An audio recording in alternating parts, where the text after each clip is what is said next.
like it. Is that it? Let's see. Let's see. Okay. Hey. All right. What's going on, Mr. Rupert? I think we're live. Hey, We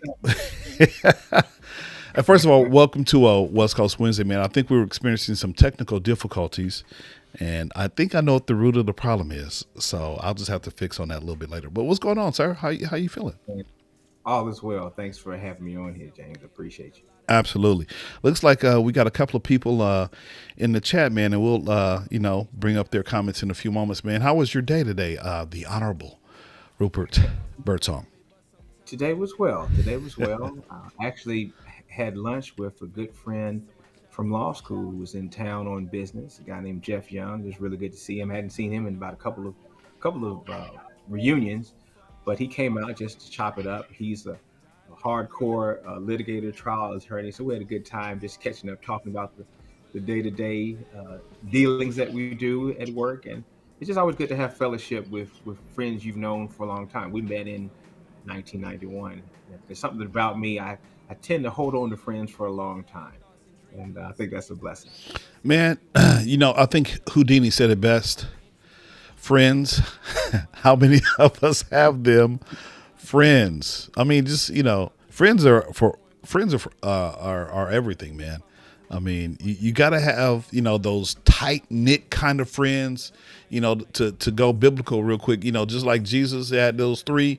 We got to have those 3 or 5 folks who are down with us, who are down for whatever. And then we got to have some folks on the fringes as well, man. So friendship is very, very important. It is, and I think I'm very, very fortunate to add you to that. We met several years ago at Bill Buckner's surprise birthday party in Belize. I mean, I didn't know who else was coming, and so we get there, and here's this other couple here, like, well, hey, Hey, who I know, y'all? right? It's like, And it's like who are you? it's crazy ever since. It's beautiful. No, it's a blessing to meet you and Maisha at James, and Absolutely. No, it was very, very cool. grateful for fellowship since, right? Yes, absolutely. No, because we've hung out at your house. You know what I'm saying? We've been to the big house. And you've gotten the banana pudding hand delivered. Man, listen, it during COVID. You special. You special. During COVID, man, I was just like, whoa, that That's was love, man. that was special right there. I was just like, oh man, was that for my 50th or you just? I don't even remember. Your 50th. That was your 50th. Yes, it was. Yes, it Yeah, was. man. It was Oh, a that was. special delivery. Now we Special gonna delivery. talk about that banana pie. We gonna talk about that banana Yeah, pie. yeah. Hey, so we got a couple of folks in the chat real quick, and first of all, we appreciate you for being here, hanging out with us a little bit, and this is something that I call West Coast Wednesday. We'll talk about that a little bit later after the countdown. So we got about a minute 45, Roop, before we actually get into the show, man, and so. Man, there's so much going on. So much going on in the world today, in our communities. And so, I appreciate knowing an honorable, judge, a guy who sits on the bar, or on the seat, in the courthouse. I know a lot of, I know several police officers. I know several lawyers, but I think you're probably the only, guy who's sitting on the bench, right? Who has his own courtroom.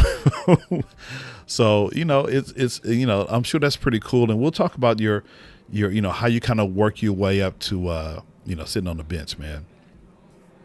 Absolutely. I have some stories. I mean, I've some people I know if they're on, they may have heard these stories before, but Yeah. it's amazing how even in light of being at the top of the food chain, if you will, we still have that stigma that's what's been ingrained in the American DNA of issues with race, and in particular issues with African Americans in positions of power and positions of status. It frankly is something they're not used to, and even in the face of objective evidence, me sitting in a courtroom, I still would get my status challenge, and I look forward to sharing some of those stories just so people can understand. Hey, it doesn't matter how far you get, it hits us all. Absolutely, man. We got about 10 seconds, sir. So, we'll probably, we're going to chop it up in a little bit, man. I do want to take some time to welcome the guests. So you guys, the Honorable Rupert, stand by.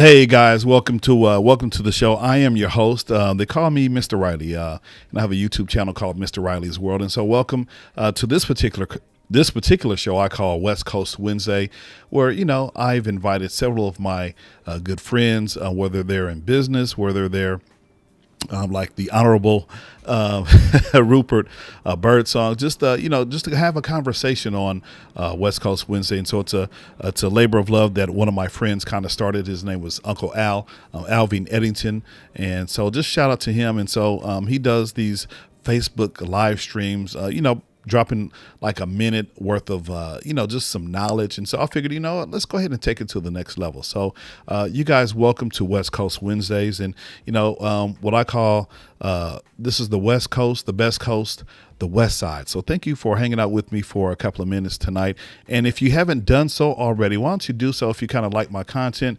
I am an early childhood special educator. However, I do produce stories for my families and some videos to help my families, because there's the students that I teach are on the autism spectrum, and so ages between 3 and 5. And so I'm trying to drop some nuggets to my parents and other educators as well. So that's what this channel is all about. And so if you feel so impelled to subscribe to the YouTube channel, that would be cool. Just look up Mr. Riley's World, and actually right now you might be watching on YouTube. So we really appreciate it. And then also if you feel compelled to buy me a cup of coffee, this is one way that you can support myself and support the channel. And so it's we call it BMAC, buymeacoffee.com/Mr. Riley's World. Go over there and you can support the channel. And then last but not least, some of you might be interested in knowing, how is this guy doing what he's doing? Well, if you go to kit.co/Mr. Riley's World, you'll be able to see how I'm doing, or using what equipment I'm using to produce this particular show. So that's just a little bit about me. And let's go ahead and hop into West Coast Wednesday. And so if you're in the comments, go ahead and drop some comments, and we're going to definitely check out who's in the comments. And so we'll probably go for about 45 minutes, an hour. The conversations get good over here, so especially on West Coast Wednesday. So here we go. Let me go ahead and just drop in talk about my friend, the Honorable Rupert Byrdsong. And so if you don't know who he is, let me just take an opportunity to introduce my friend. The Honorable Rupert A. Byrdsong was appointed to the Los Angeles Superior Court on June 18th, 2014. Man, that's a long time ago. By Governor Jerry Brown. He presently sits in Department 28 in the Stanley Mosk Courthouse in downtown Los Angeles, wherein he handles an unlimited jurisdiction individual court calendar with an inventory of over 700 cases. Man, that's a lot. Prior to coming to Mosk, Judge Byrdsong was the first African-American to have unlimited civil trials assignment at the Chatsworth Courthouse. He was also the first African-American assigned to the complex civil department, wherein he handled and coordinated all of the asbestos cases in Los Angeles County. Man, that's a lot of cases right there. Judge Byrdsong began his legal career with Ivie, McNeill, and Wyatt as a law clerk in 1994, became an associate in 1995, and became a partner in 2001. All right, come on, mouse. Where are you? There you are. And Judge Byrdsong received his undergraduate degree in political science with honors from Morehouse College in 1991. He graduated magna cum laude, made the National Dean's List, and earned membership into Phi Beta Kappa. Judge Byrdsong received his Doctor of Jurisprudence from Vanderbilt University Law School in 1994. Judge Byrdsong volunteers his time mentoring young lawyers and speaks to students in high schools, colleges, and law schools throughout Los Angeles. He also volunteers his time to interview prospective students for Vanderbilt Law School. Because of his work and contributions to the community, Judge Byrdsong was recognized in Ebony Magazine's Power 100 for 2018. I remember that. Judge Byrdsong was recognized as a proven achiever for Black History Month during 2019 by the radio station here in Los Angeles, KGLH. In 2020, he was recognized by the Western region of the National Black Law Students Association as Judge of the Year. Man, that's a prestigious honor right there. In 2022, he received the Judicial Excellence Award from the California Association of Black Lawyers Judicial Council. So that's a whole bunch. This dude is worldwide, and so I present to some of you. Some of you know this guy, the Honorable Rupert Byrdsong. What's going on, sir? Man, that's very gracious. Thank you. Thank you. Wait a minute. I did all that stuff. Man, you know what? That's Listen, awesome. listen. I look forward to. I know I'm going off on a tangent anyway.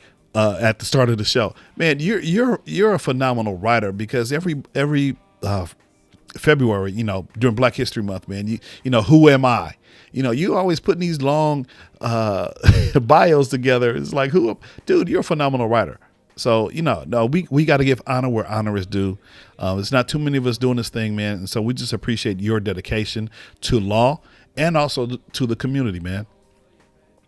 I appreciate that, man. And what you just said about the Black History Month, I'm very, very grateful that I have this platform wherein when I call my calendar on in February, before I actually get into the cases, I will spend the morning introduction talking about a very significant Black history factoid. And for example, this building, the largest trial court building in the nation, was designed by a Black architect. See, that's those types of things that people don't know. And when you talk about Black history, we're talking about American history. So I appreciate having the platform to share those nuggets with everybody. And I encourage everybody, listen, take some time to learn about something significant Blacks have done, so you can get rid of this negative stereotype that we're lazy, we don't want to do things, we are criminals, we're just just over animalize all the whole 9 yards. You know what I'm saying. So it's all about being excellent and trying to get rid of those stereotypes.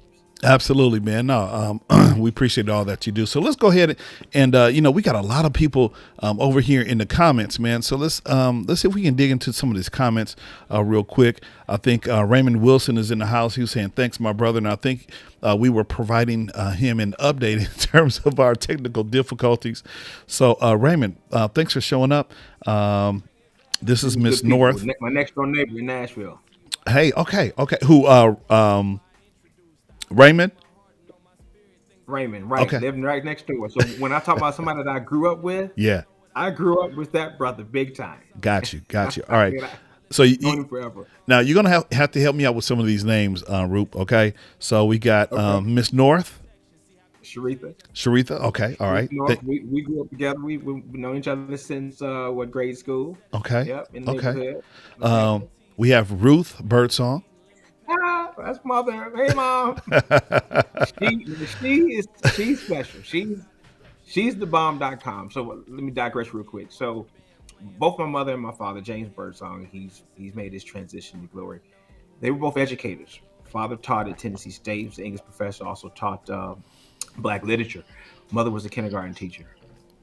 You can imagine the profound effect of when we go out to the community, we go to the store or wherever, and every single time some student, whether it's a former student or a present student, would come up to them and express this sense of gratitude. Miss Birdsong, you were my favorite teacher. You really, really changed my life. Professor Birdsong, you're my favorite professor. You really taught me all types of things. My life wouldn't be the same without you. So you can imagine, as a little kid, and you seeing this, you seeing Yeah. how these people pour into the community. I mean, that had a very big and profound impact on me, and I think that is what kind of triggers, my desire to get into the community and share and to inspire and to put something else into other people. It was incredible, Absolutely. incredible. No, man. Hey, Mom Birdsong. Welcome to the show. Hey, fellow educator over here. So I definitely understand, from the educator standpoint, and going to places, and my students are very. My students are very young, so they're not able to recognize me in the store. But I know that feeling. There, because we live in Los Angeles, I've taught all over. So different places I've gone. I've had a student. Hey, didn't you? But now because of Facebook, we're able to reach out and kind of have that connection again. So thank you, Mom Byrdsong, for being here. Let's go ahead and dig into some more of these comments. We have Nicole Scott. She says, "Hey, Roop." Hey, Nicole, spelling sister. We have Bethany Williams. She says, "West Coast Wednesday." What's going on, Bethany? She's my play niece up in the San Francisco Bay Area. And Nice. Jillian B says, "West Side, the best side." You know what that is? Absolutely. It's Now, your DNA. yeah, absolutely. I'm looking at it, man. I'm looking at that smile. Absolutely. She knows what the West Side is all about. She says it's the best side. Thank you for watching, Jillian. And then Bethany says, "This is," she just says, "Hey, the West Coast is the best coast." Let's see. We have Rupert. Okay, 28. Jeffrey. He That's says, my "Greetings. boy. Very, Greetings." very important, dude. Jeff Blackshear, I'm telling you. So I'll fall back around and talk about him. Hey, Marlo. All right. And then she says, "That's what I'm talking about. Good evening, Bob O'Reilly and Judge Birdsong." Hey, what's going on, Mark Campbell? Okay. All right. Okay. What's up? My man. He says, "Your Honor." Let's see. And then my friend, Chocolate Twist Yoga. What's up, Kylie? She says, "West Side." So thank you for being here. Yes, I. And then Jillian B says, "Best grandparents ever." And then this one, Oh, she says, Marie, that's wrong. "Now, are Okay, you her first grade student?" we have to stop right there. We have to stop right there. We have to embarrass Wait, her matter of because fact, let me go ahead and cut the music real quick, okay? Not that it was that loud anyway, but go ahead, man. You got a story from your first grade teacher? so Miss Chaperone, she was my first grade teacher. Now let me set the backdrop properly. So we're talking. This is in Nashville, Tennessee, and we're at the school called Alex Green Elementary, which was kind of, you can see the environment around it was really in sticks. So that's what 1975, 1976 in Nashville, Tennessee. And here she is. I'm not sure how old Miss Chaperone was at the time, but here I am in the first grade, a sixth grader. I mean, 6 years old, and I never felt that, okay, this is a person who's just here to kind of babysit me while I'm away from home. She really inspired the love for learning. And you remember the phrase "hooked on phonics" worked for me, Absolutely. right? So she had us doing that before that phrase had even been coined. It was some type of, I'm trying to remember, some type of reading laboratory, and she would just encourage us to go and go. And like I was reading at the fifth grade level in the first grade because she nurtured and saw like, well, you don't need to be in these, go spot go books. You need to be reading something else. And See she Jane basically run. right. She let us work. She let me and Jeff. Jeff was the other guy in that group. Let us just go as fast as we wanted to. So we went through the first grade math book, and we finished it. She got us the second grade math book. So yeah, y'all need to keep going. She just encouraged, and was just such an awesome, beautiful person, and helped me to have a passion for learning. I look forward to going to school every day because Miss Averone, she set the standard. So I'm grateful that she's on. And yes, I'm embarrassing her. She should take a lot of credit for the success I have and my approach to learning. Absolutely. Well, Miss Yaffarel, Yavarone. Yavarone. welcome to the show, and thank you for having a tremendous impact on the life of this young man. And definitely, we I want to talk about where it all started, and so we're going to put a pin in it because this comment right here is going to speak volumes. Right here, she says, "Hey, my love, represent."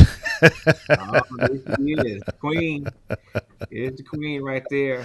Latrice. Absolutely. Yes. What's going on, Latrice? Good to see you. Now, Latrice, I have to say this. This broadcast will not have any geckos in it, okay? So you don't have to worry about being afraid. She's Oh, gonna that's get a good me. one. She's gonna That's a get good me. one. Okay, and then Jeffrey says, "Yes, thank you very much." So that's all great. That's all great. So let's go ahead and talk about it, man. For where did it all started? Where did you grow up? And then just kind of tell us. You kind of shared some of the impact that the community leaders had on you, but just kind of share where you grew up and why and how. When did you think about becoming a lawyer, or was that even in the cards for you as a young lad? Yeah, I think it was all predestined, James.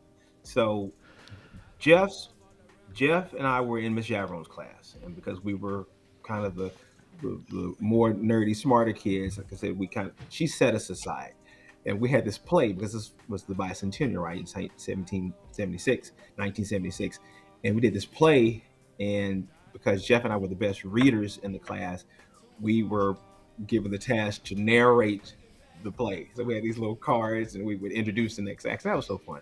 But Jeff's dad, Julian Blackshear, call him Jody, man. So Jody is a lawyer in Nashville, Of course, and he's a Morehouse man. of course. So can you imagine? Since I was 6 years old, and I'm riding home, and every day he's talking about Morehouse is the best school in the world, and being a lawyer is the best job in the world. So I'm buying into it. I'm sitting on the edge of my seat, listening to all these incredible stories, and I absolutely was programmed. Okay, I'm going to go to Morehouse, and I'm going to be a lawyer. Now, mother says, and she has to help me out on this. Mother says that I knew I was going to be a lawyer since maybe the second, third grade. I don't have that specific recollection, but I do know that I like to argue with people. I like to have people to question their own abilities, their own positions, and get them to reverse it.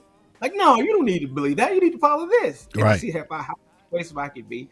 And I did that, and so everything that I tried to do had to focus on being a critical thinker, being a good writer, and being a good orator. So Absolutely. I Let me tried to let participate. let me hop in real Uh-huh. quick, Roop. So your mom says in the first grade that was the beginning of you becoming a lawyer, man. Just thinking about law or law That, thinking, that makes sense. right? That makes sense. Yeah. Yeah, because that's when I met Mr. Blackshear. Okay. Um, and like I said, those conversations, those stories were just so compelling and were so interesting. And if you know, if you know Jody, he's the type of guy who, and I try to emulate him in this respect for the young people that I mentor. He was just so good at causing you to think. It was, critical thinking is something that we have abandoned. We Absolutely. certainly don't require it anymore of people. We just kind of spoon feed everybody. I mean, even in the sense of we that like technology and we're like, hey Siri, tell me what blah blah blah is. So you're not formulating a question, you're not formulating a scientific approach to Yeah. figure out the problem. And we all know Yeah. that just the approach in trying to learn is learning too. But it's all spoon fed, right? It's spoon fed. It's like, yeah, here Absolutely. you go. And Absolutely. so back in the day, cats like Jody Blackshear, he would pose these questions, and you're like, man, okay, what is he talking about? I got to start figuring this out. And from there, that's where it started the critical thinking and whatnot. I was very very fortunate, and again, this is something that I didn't appreciate back then, but I look back now, and it's so clear to see that my public education in Nashville, Tennessee, was top tier because every school that I went to had special advanced classes and programming above and beyond what we did in the classroom with all of the students, for the honor students, for the accelerated students, to continue to grow and foster. Every school I went to, they Absolutely. called us the challenge kids in some of the schools. And so we had a group of people who were like, okay, y'all are going at your own pace, go for it. And they encouraged us. Yeah. And I think that was helpful, that again, the passion for learning, to go as fast as you want, to learn and absorb as much as you want, uh, set the foundation to be successful elsewhere. So then let's move up to high school. Well, hold on, So I was Rupert, hold on, because you saying a whole bunch right there. But I wanna allow some time for that to kind of sink in, and also for you to kind of shout out those schools if you remember the name of those schools oh that gave you absolutely such a firm foundation as a young lad. So go ahead and shout them out, man. absolutely.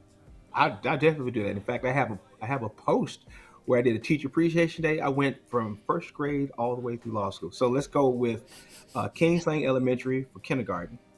Then I went to Alex Green for kindergarten and first grade. Then we switched schools because there was an issue of whether this other school would have more challenges. So we went to Fall Hamilton for second grade through the fourth grade. In fifth and sixth grade, I went to Kings Lane for middle school.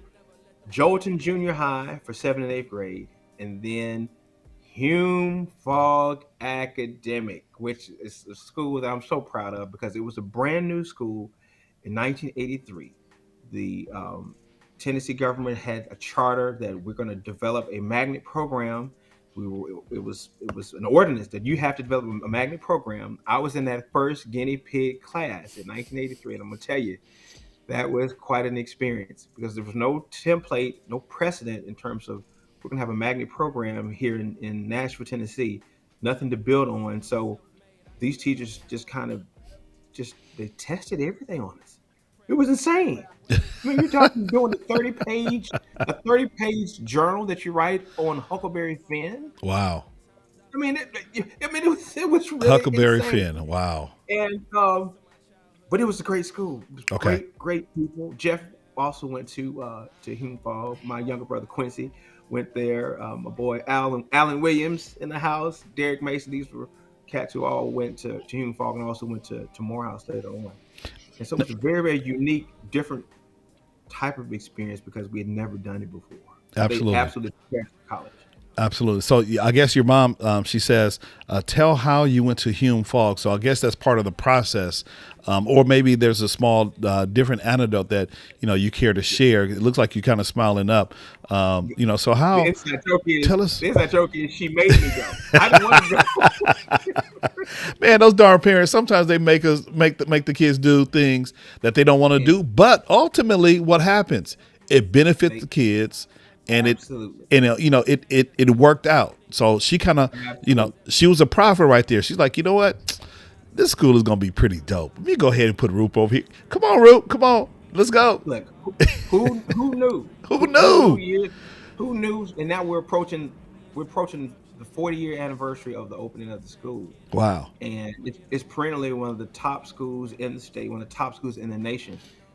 But we never heard of it when we were there. We were Yeah. just getting on the map. Yeah. But and Jeff was one of those guys who would win the Spanish. He won the national Spanish exam.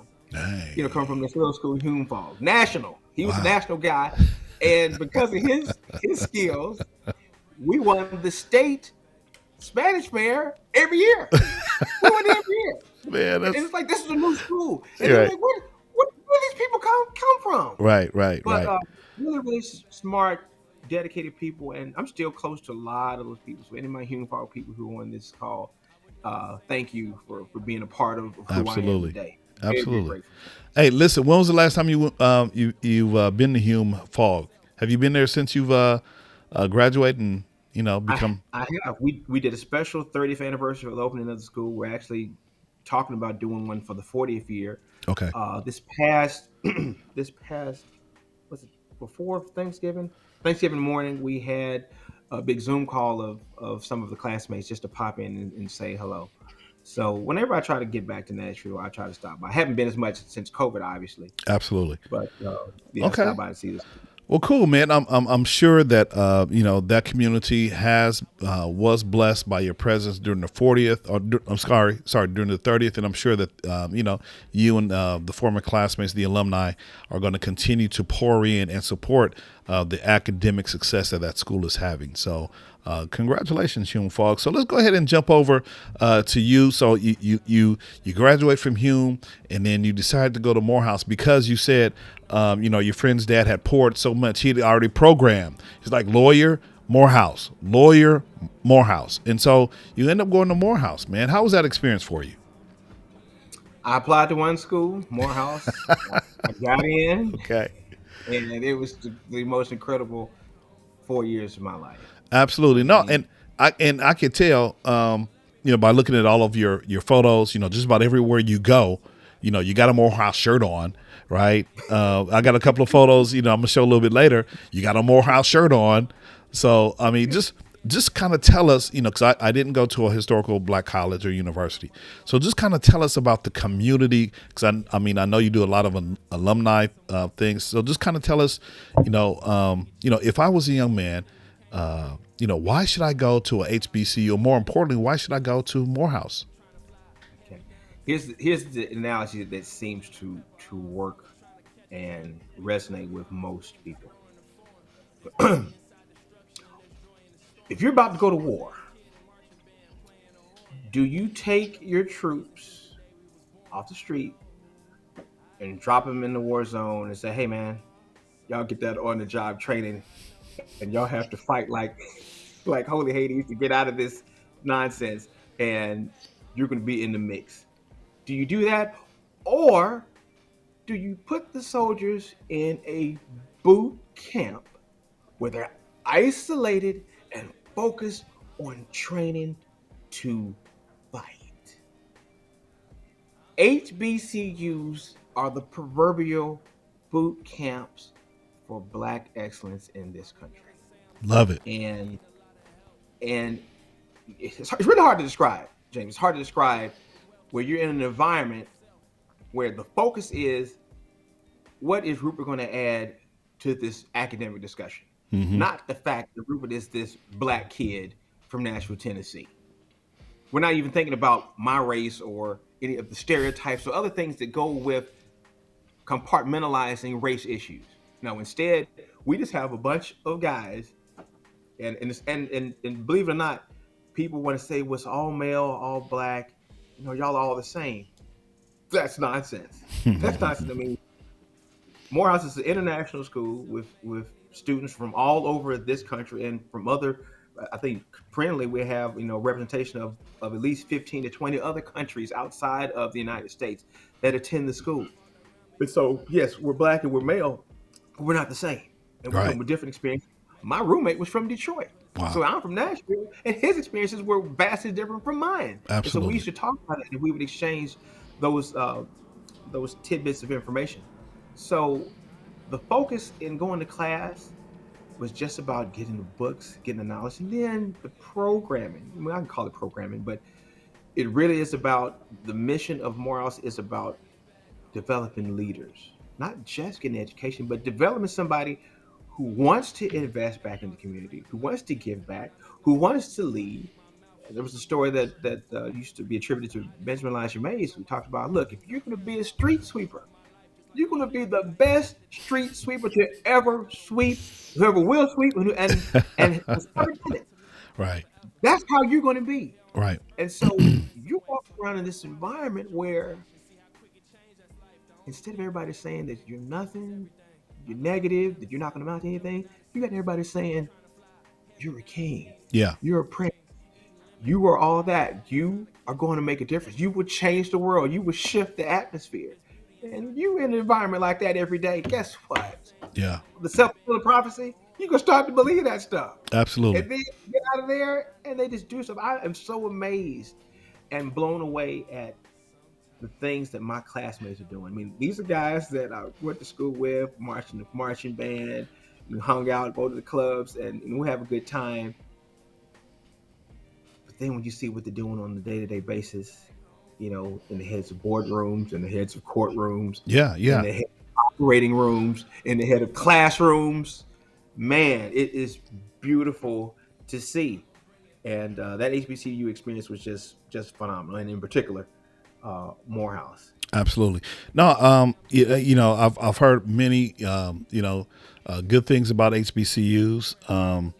And, I've heard some, some difficult, times, but, I know, those colleges in Atlanta, you guys, really invest, or the school really invests in the students that attend, so, in some way, I kind of wish that I had that experience, because even now, living here in California, going to school at some of the state schools, I never had a connection. I kind of mostly put myself through school, so I couldn't kind of hang out and get into some of the clubs that are on campus. So I don't have those kind of relationships, right? If they had a homecoming game and a basketball game, because we don't have a football team now at Long Beach State, right, or even at Pepperdine, I wasn't the one who had time to kind of foster those relationships. So, I knew some of the teachers, and so that was great. But, just making that connection with some of the students, that's, for me, that's kind of what I miss. And so when I look at folks and I look at some of your photos on your Facebook page of, you going back to reunions and things of that nature, I'm kind of jealous, because I'm like, I didn't have, I didn't have that experience.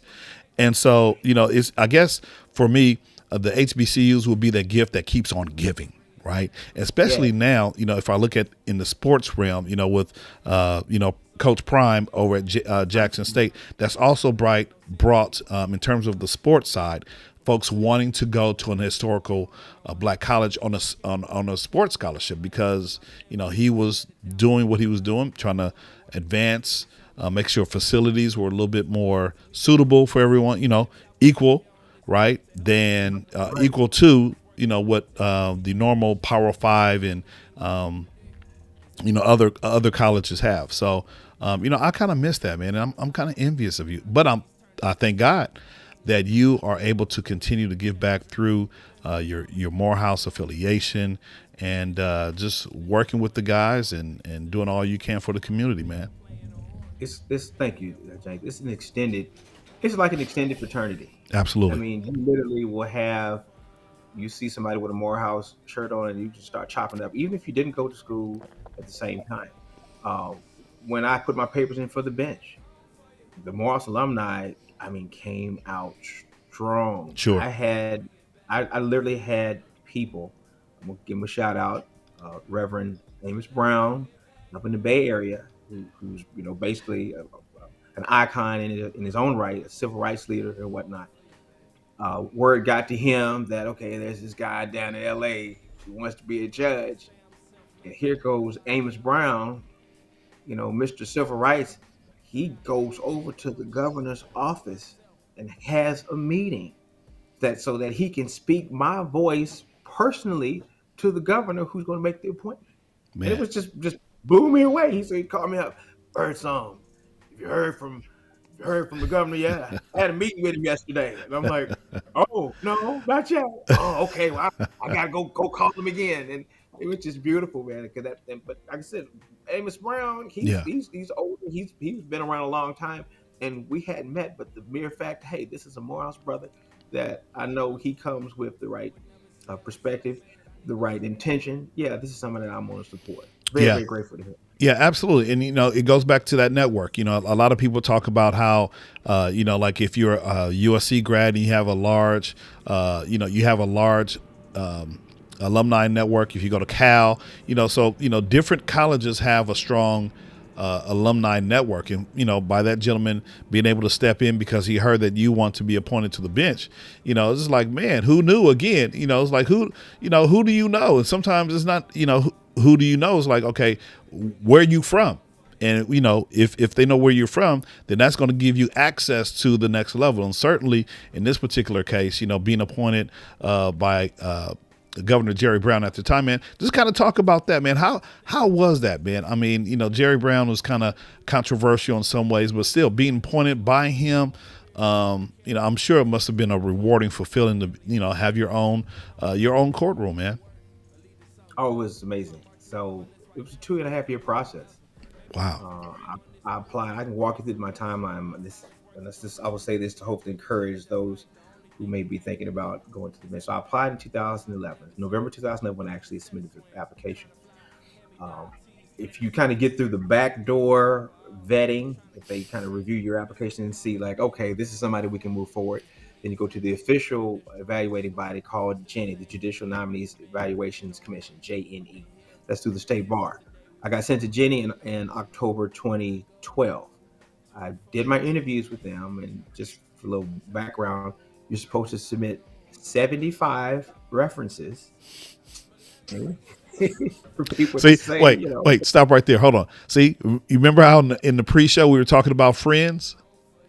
You gotta make right. sure.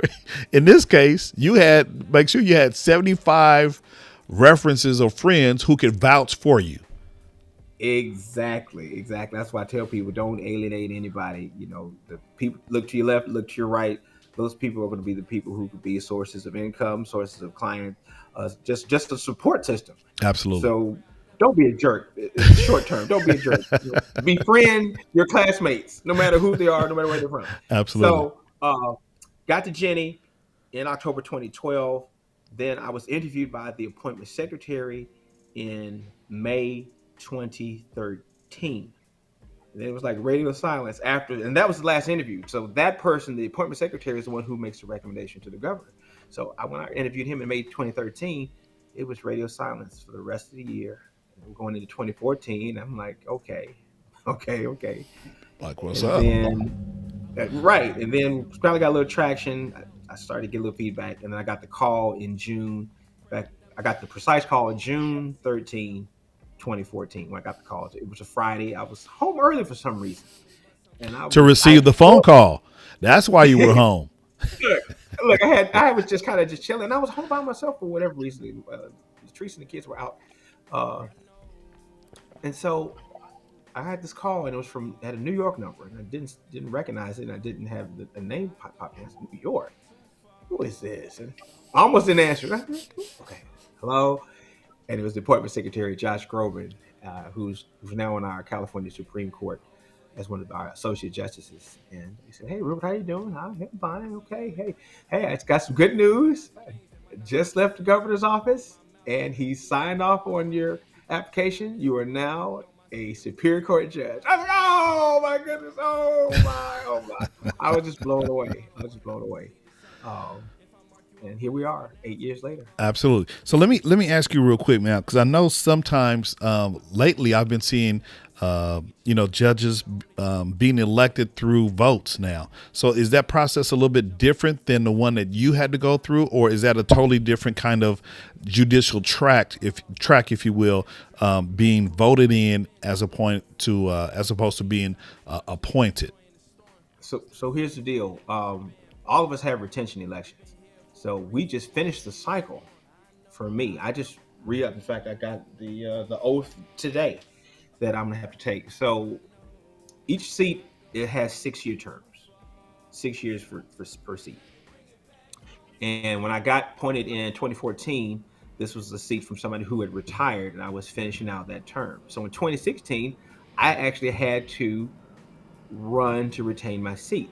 But it doesn't actually act that way in real life. In real life, for the most part, if you are an incumbent, you're not challenged. People say, like, well, he's already doing the job. I'm not going to do that.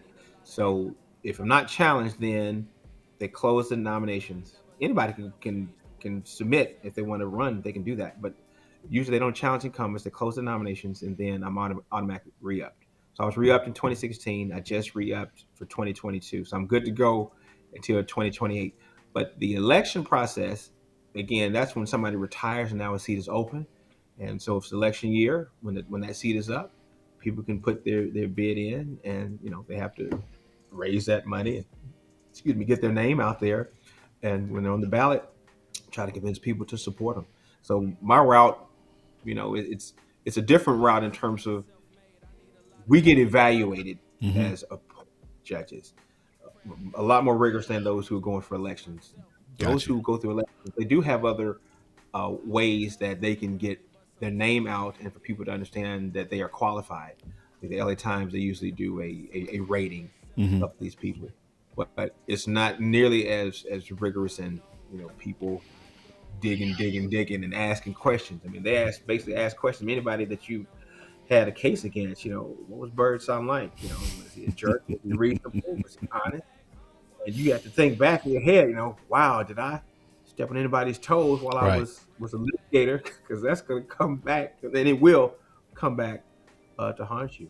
Absolutely. And the point you said, I want to follow up on that about talking what who and I've kind of tweaked that paradigm. You may have heard me say this before.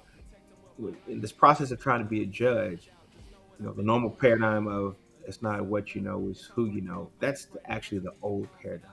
The better paradigm in that process is not what you know, it's not who you know, it's who knows you. And what do I mean by that? Ah, What do I mean by that?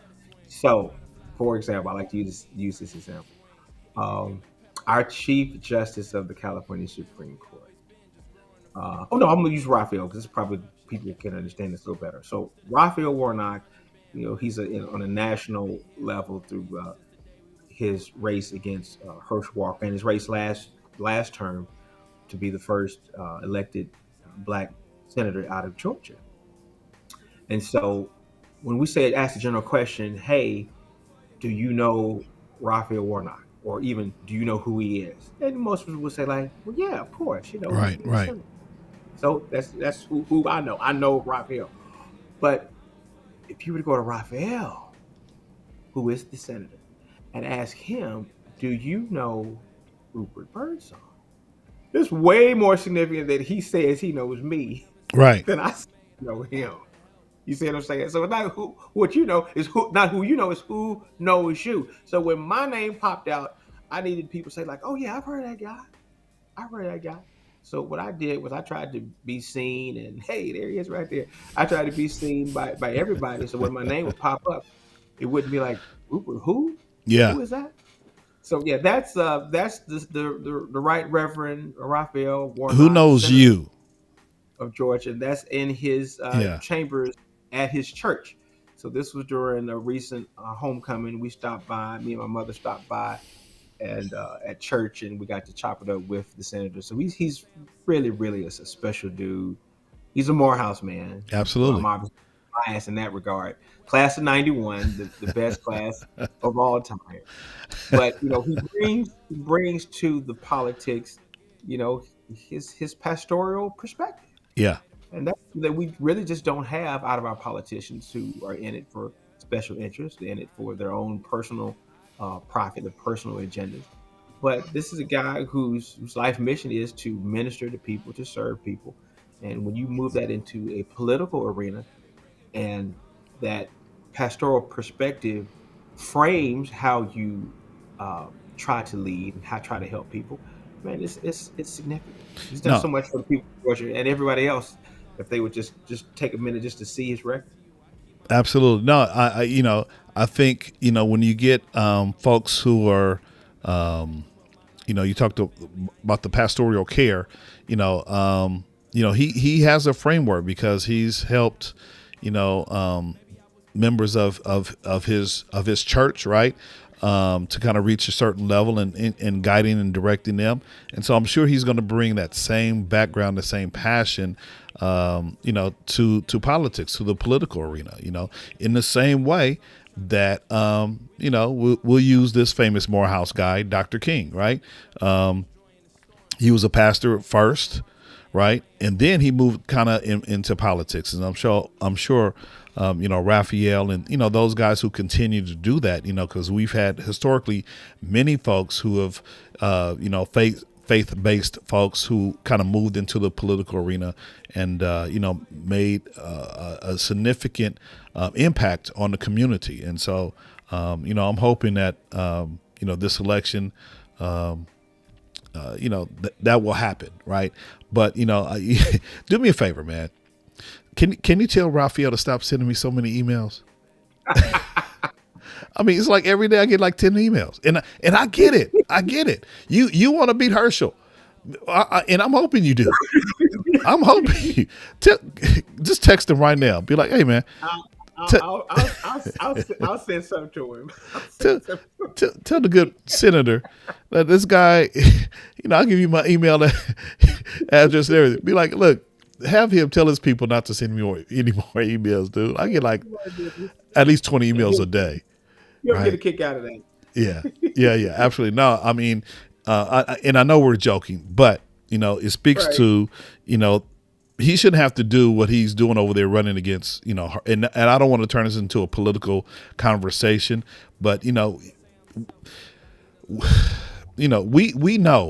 what the other guy is all about, This guy right here, he's a Morehouse man. He's a man of integrity, and so it's unfortunate that they had to go to a runoff, to a runoff situation. But I'm hoping that folks in Georgia step up, and those of us who can support this particular campaign can throw some dollars, throw some cents over his way.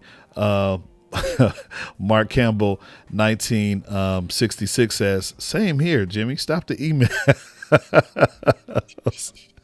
Absolutely. No. So that's cool. And then going back to what I said earlier about you being a Morehouse man. See, here we go. Here's another picture of you, you know, representing Morehouse. And I did show one as you were talking a couple of minutes ago of you and some of your Morehouse brothers. Let me see. I think I got it pulled back up. You're always in Morehouse gear, and it goes back to the community in which was developed out of attending Morehouse. Just the focus on brotherhood and being making a positive impact on the community. And so, anytime I see you doing something, with any of your Morehouse, alum friends, whatever, it's just like, man, they had a good time when they were in college. We did. Yeah. We really did. I mean, every day. Yeah. And as I said, imagine everybody's talking about being awesome, being great, and not in a braggadocious type of manner. Sure. Although we kind of we tend to talk a lot of mess, and we have some chants that would suggest otherwise. Like, I go to the house. Where do you go? I go to the house. Where do you go? Or rain, don't stop the house. Sleep, don't stop the house. Snow, don't stop the house. But nobody stopped the house. So we got all these chants, right? Basically talking about how awesome it is to go to Morehouse. So we had that in a fun sense. But at the end of the day, those cats who walk across that stage with that diploma, Yeah. you better watch out. Absolutely. They are about the business. Yeah. They are about the business, and it's just beautiful to see. But we also had to have a good time. We go to homecoming. We throw the ball hard. We party. We love hard. We're Yeah. very, very close. Um, and in particular, my class. I say a special shout out to Class 91. We're special. We're special. We're close. During the pandemic, we started a standing Zoom call on Friday night. That Zoom call still exists today. Here we are, 2.5 years into the pandemic, and we named it in a very cute way. We call it the Shade, which is an acronym for Spell House After Dark Episodes. Okay. And so the Zoom call would come every Friday, and our classmates would get on, and we would just that's how we got through. We just talked about what's going on, what we were doing in our various cities, quarantining, isolating, who got COVID, who's been able to avoid it, where are you on your vaccine status, uh, what is the efficacy of the vaccination, who's Hmm. not doing it, you know, free world, I can do what I want to do. We'd have this conversation. It was just Absolutely. great. It was Absolutely. great. No, that's great. Okay. So we were right at, let me just kind of give us a time reference. We were right in 52 minutes into the show tonight, man. And again, I really appreciate you taking the time. And as the viewers can see, man, this dude is still at work. He's still in the office. He's still in the chambers. He's still sitting on the bench right now, just, doing this for us. Right. So I appreciate you, man. But yeah, I do Where want to did be. time go? Is that late already? Gee whiz. I don't think we've been talking that long. I know, Really right? this has been fun. No, no, no, absolutely, absolutely, and I don't want to cut it off just yet, right? Just yet. So, those of you who are watching, if you have some questions or comments you want to, ask the Honorable Rupert Byrdsong with a Y, go ahead and drop it in the comments. And I only said that because I made a graphic, and he was like, "Hey, man, hey, dude, hey, change that I to a Y." I was like, "Yes, sir." Absolutely, absolutely. But no, really, if you got any comments, you want to ask any questions, or just engage in the conversation like Mark has and others have, Mama Birdsong, go ahead and drop them in the comments if you're watching on YouTube. And also, do me a favor, if you can, If you like the content, if you like the conversation that we're having tonight, go ahead and hit that thumbs up. I think right now we're only exclusively on YouTube, and so go ahead and hit that thumbs up. That'll be very, very cool. So let's go ahead and talk about just your impact in the community as being a judge. And so what does that mean to you? I know that you said you mentor younger lawyers. Yeah, I think earlier today we were talking during the pre-show about you having a classroom or a whole bunch of students visit your courtroom. So just kind of tell us, which do you like best? And I'm sure it's probably not one of liking best, but more impact. Do you like students coming in and watching the judicial process in action, or do you prefer to mentor those young lawyers who are just kind of what we call sometimes fresh off the boat, brand new to law? Which one do you like best? All the above. Okay. All the above. Let me just try to qualify that. So there's this association called the Concerned Black Men of Los Angeles, and it's just a great, great group. And I remember when I had my first engagement with them, they had set up in front of the Albertsons on Crenshaw, and they had their booth, and they were basically trying to recruit people.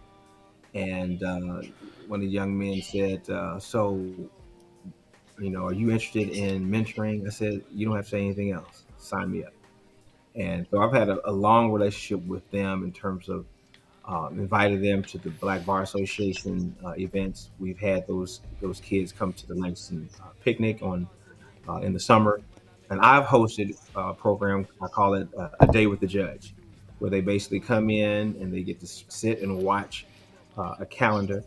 And it is the thing that's very, very important because what they see on TV and their notions and ideas of judges is basically okay. All we do is put people in jail, and in particular, all we do is put our people in jail. And so it's very, very important for them to see, like, no, this guy's doing something different. One, I don't do criminal, so I did do criminal for a while.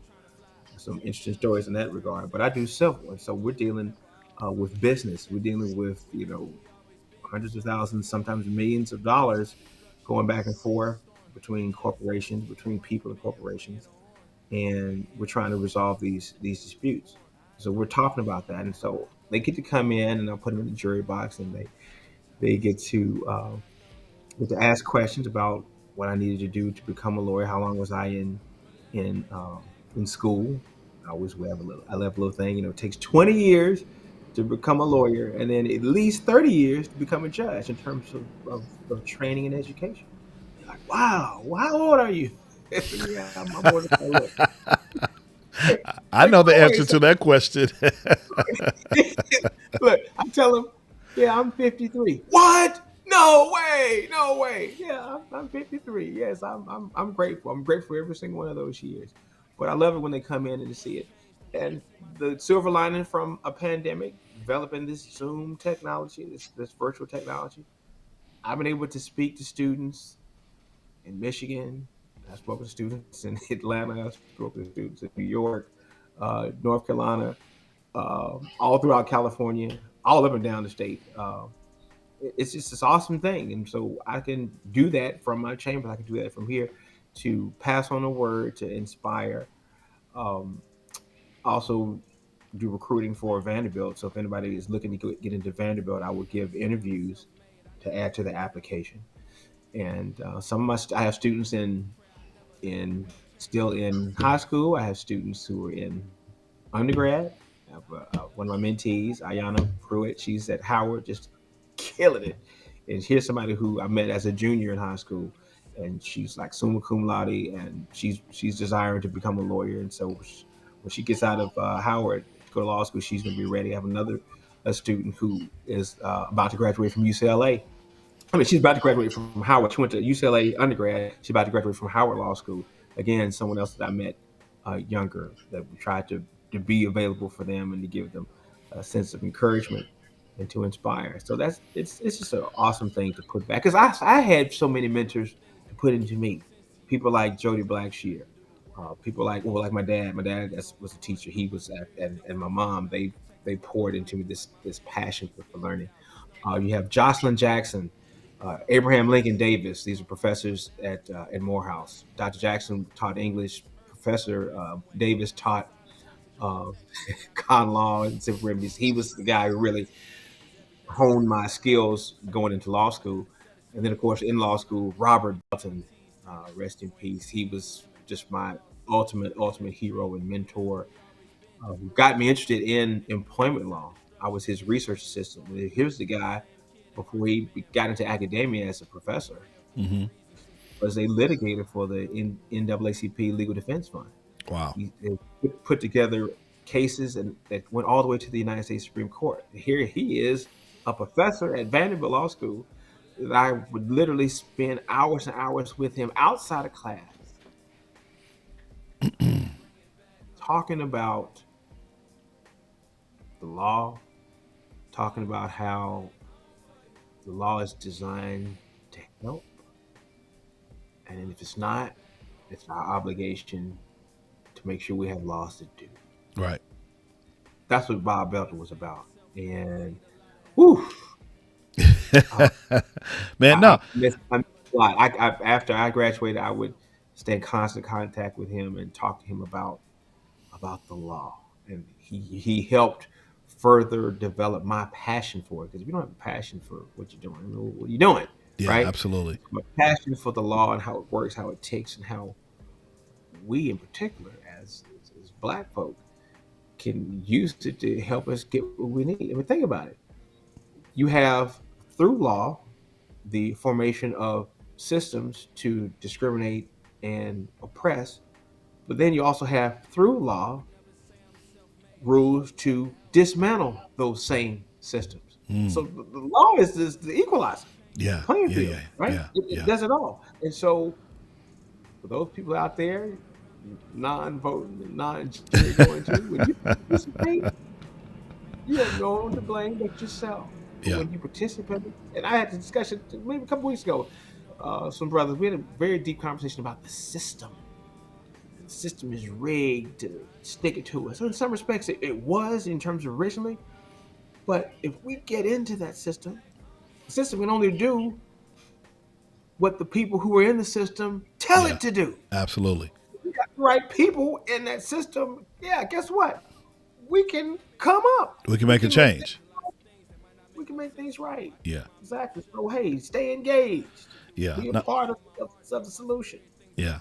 Get with No, it. that's very important, man. Very important. You know, I you know, I as a young lad when I was at Long Beach State, not a young lad, I was a young man. Took some Black Study courses, right? And so during one of the courses, we talked about the likes of, and you might appreciate this name, Charles Hamilton Houston. Oh yeah, absolutely. Who was the guy to kind of set up the cases for Thurgood Marshall, and so Absolutely. I've always loved just his particular story. The guy behind the guy, because the focus was really on Thurgood. Him being the first African American Supreme Court justice, but there were guys who were always paving the way, in law, right? And so I kind of not necessarily to equate you to a Charles Hamilton Houston, but just in the mentoring process, you're talking about, your the mentees who are coming through Howard, who are coming, from Vanderbilt or whatever the case might be. And so it begins now, you are, in touch with those guys, those young ladies who are wanting to make a difference and, not just become a lawyer, but maybe have the opportunity to actually sit on the bench. And so that's wonderful that you're not just sitting on the bench just to sit on the bench, but you're actually giving back. And I think if a lot of people who are in positions like yourself, who open up themselves and allow folks to kind of glean some knowledge and get a better understanding of what the system is all about, then we would have more people of color in situations like yourself. So it's very, very important. And before you add on, I just want to I have a couple of comments right here. Mark Campbell says, "Don't I have a couple of tickets I need to talk to you about?" Not really. I'm good. My tickets are good. I don't have any tickets. And then Raymond says, "Great show. I turned it on for Mama. She loves seeing you and says hello to you and your family." And then my friend Really? up north on the west side, Kevin Cox, what's going on, fellow content creator? He says hello all. And then you were talking about how old you were, and he says old enough to make all that happen. Absolutely, man. And then Amen. Sharitha says, great analogy. And I forgot what we were talking about. No, I think we were talking about the boot camp analogy. And so she says, great analogy. And then Marlo says, yes, he is excellent with the youth. And so, man, please continue to be a champion, to open up yourself, let, groups of, and I kind of threw you, I tossed up a nice ball, and I knew that you weren't going to pick the mentoring or the, having the kids come visit the classroom, because it's all important. Folks need to change. It We need to is. change that paradigm of how we're viewed. How folks look at TV and be like, "Oh, okay, that's the angry black judge or whatever." So please continue to mentor those kids. Now, I do have a question for you. Mhm. You talked about criminal law and civil law. What was one criminal case? And I know you can't give names. What was one criminal case that kind of drove you up a wall, that kind of unnerved you? Huh. That's easy. There's a guy came in through the side because he hadn't done what he was supposed to do. And that's the thing. When I would have this nice rebuttal ready, because people would ask me, "I mean, how do you do this job where you putting our people in jail?"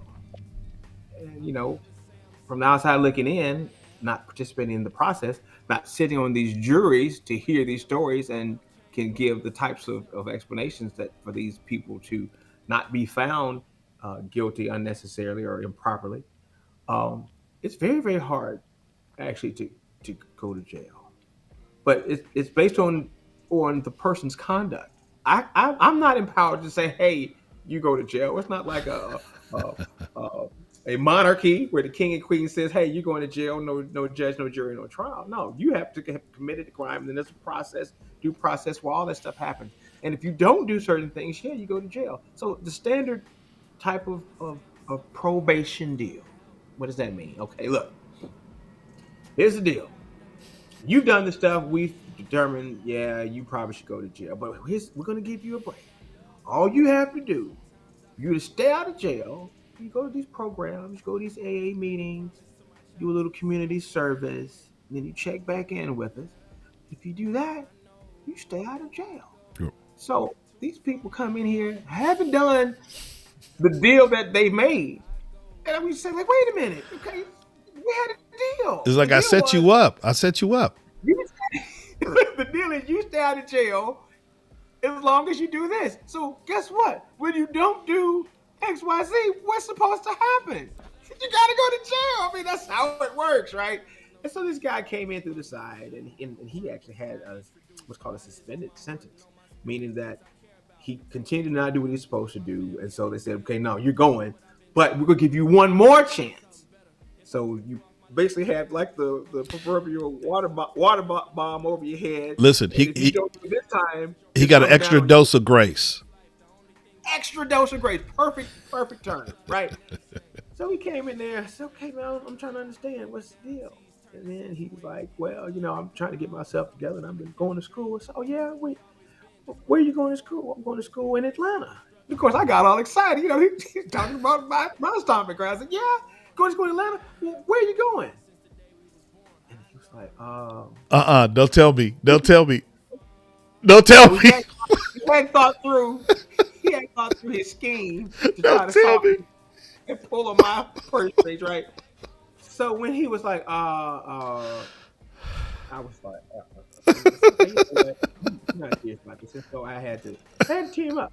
Of course, the PDs got all nervous. They thought that I was, kind of out of control by doing that. But this was a guy who was telling a lie to the court. We can't condone that. Oh man. But I have even another story which is a little different, but it shows the impact of what it is that we do. So there was this other lady who was coming in on probation checkup.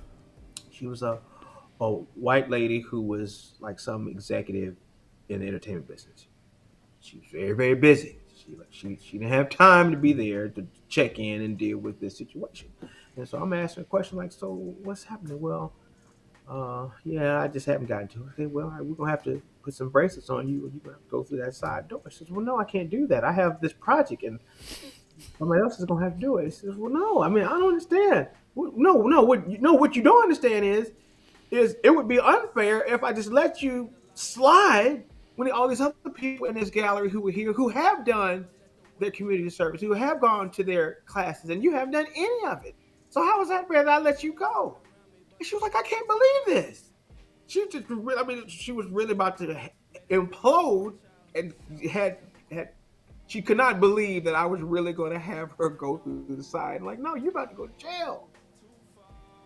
And she came back 90 days later.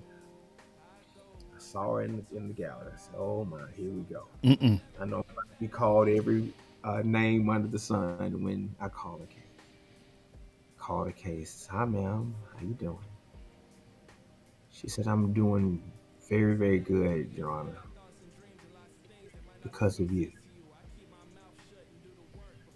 Really? She said, yes. When you would not let me escape my responsibilities and you held me accountable, that caused me to have a totally different perspective in my life. And I'm so much better off because of that change in perspective. And I want to thank you for that. And that just like, wow, wow. I did not see that coming at all. I Yeah. was just call You, myself was doing my job and being fair. It right. would not. It would be unfair to let her off, Right. right? Right. And so that whole interchange was a revelation for her. So I felt good about that. Like, okay, so now this is what they mean. What they mean when we say we're changing lives, Yeah. right? Yeah. That was an example of that. So Absolutely. that was awesome. Yeah. When you probably saw her in the gallery, you were like, "Uh oh, here we go, here we go." Yep. But you know, she kind of learned from her happenings, and you know that was cool that she had a positive testimony because Yeah. you know you know she had to go through the side door.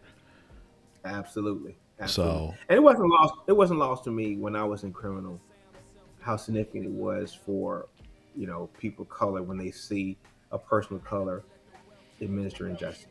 yeah, It's really a game changer for them yeah, because it's now you got to remove.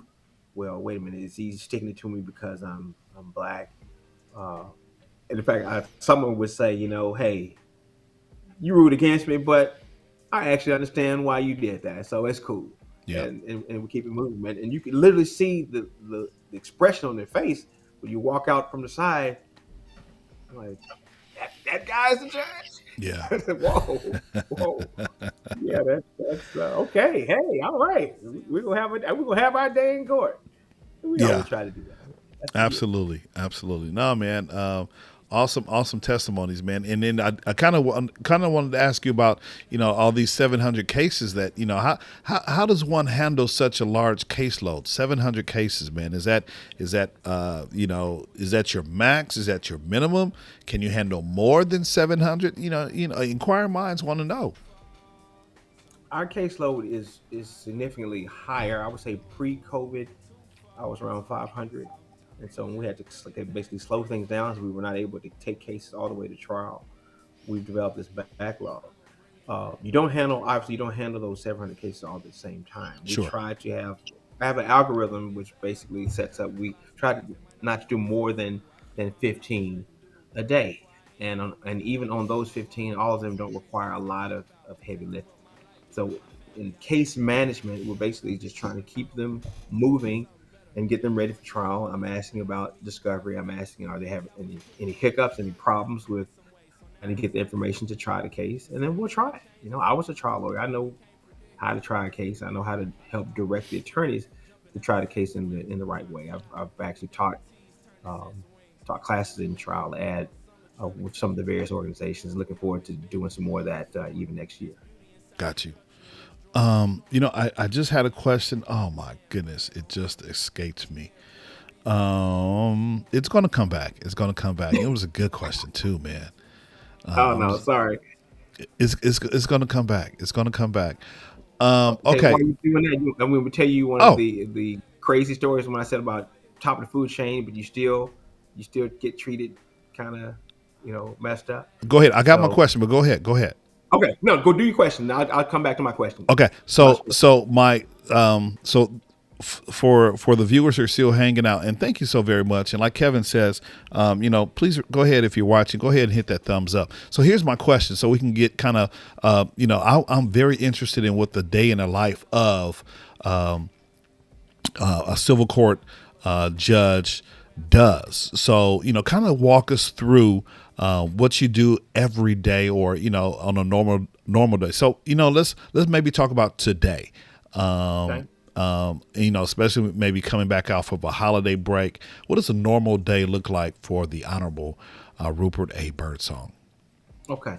So I have a daily calendar. So we have a case management system.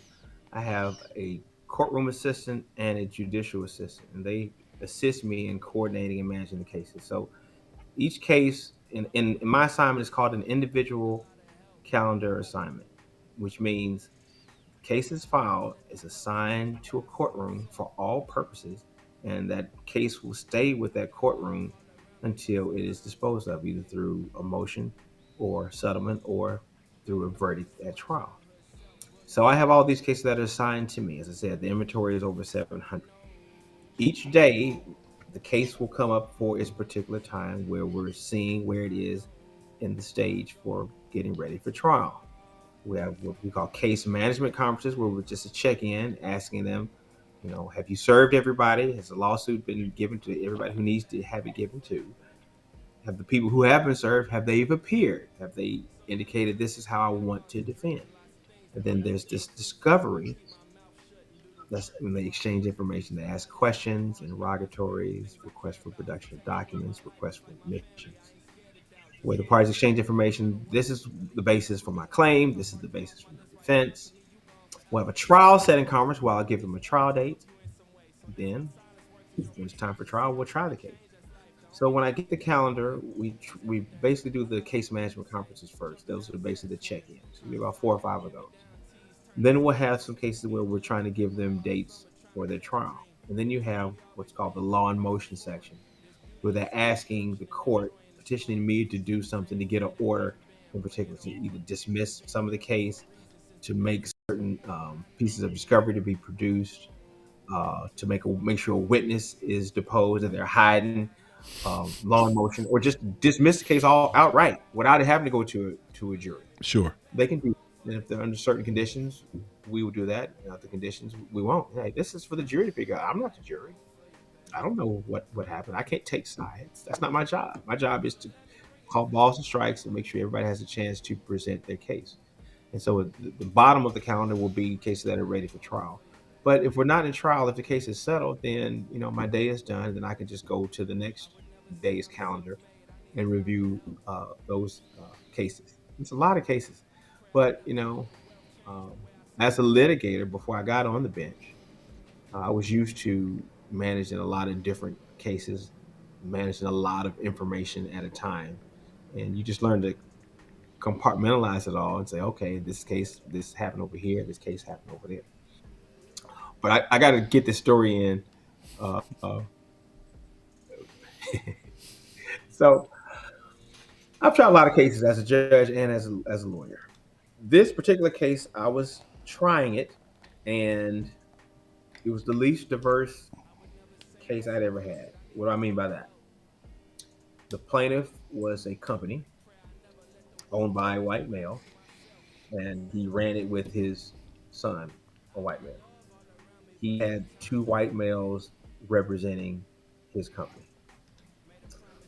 On the defense side, there was another company that was owned by a white male, and he also had two white males representing his company. The court reporter for that trial was also a white male.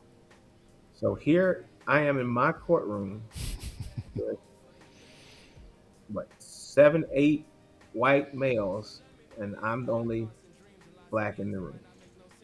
This was a bench trial, meaning we're not trying it in front of the jury; they're actually trying it to me. So I had to have a little more interaction with everybody because I'm trying to get information, and the court reporter in particular, because it's just typing in the transcript, the testimony. I need to make sure I'm reading properly or read that back, whatever.